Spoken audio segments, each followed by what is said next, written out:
Jitahidi sana kufanya mambo yako kimya kimya bila kumwambia mtu, kwa sababu kitu ambacho kinachowafanya baadhi wengi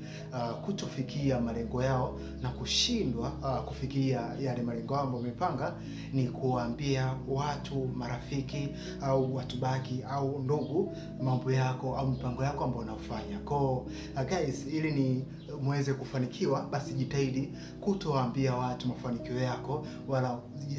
mwambie mtu kile ambacho unachokipanga, kwa sababu inaweza kufanya baadhi ya watu kutumia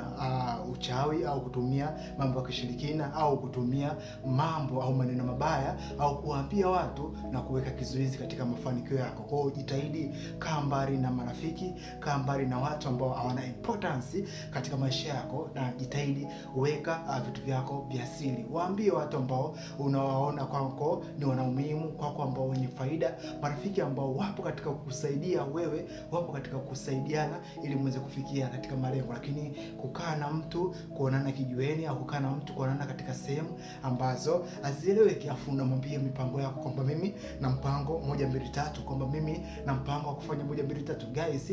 utaweza kufanikisha kile ambacho unachoweza kupanga. Kwa ushauri wangu, kaa mbali na marafiki, kaa mbali na watu ambao hawana importance kwako na mambo yako ambayo wewe umepanga na mambo yako ambayo wewe unatamani kuweza kufanya ili uweze kufanikisha malengo yako. Basi jitahidi, fanya kwa siri, fanya kwa kutokumwambia mtu, fanya watu waone mafanikio yako, watu waone kile ambacho wewe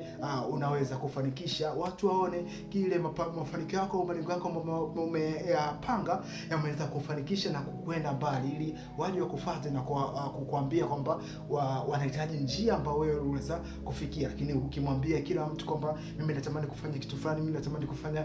kitu fulani ili uweze kufanikisha lengo langu, basi utaweza kufanikisha hiyo kitu, na baadaye utaweza kusema au kujilaumu kwamba nimeweza kuchezewa, au kwamba nina nuksi, au kwamba nina vikwazo katika jamii, lakini sababu ni wewe hapo. Kwa ushauri wangu wa hii video ni kukuhimiza kwamba wewe jitahidi kukaa mbali na marafiki na kuambia mambo yako.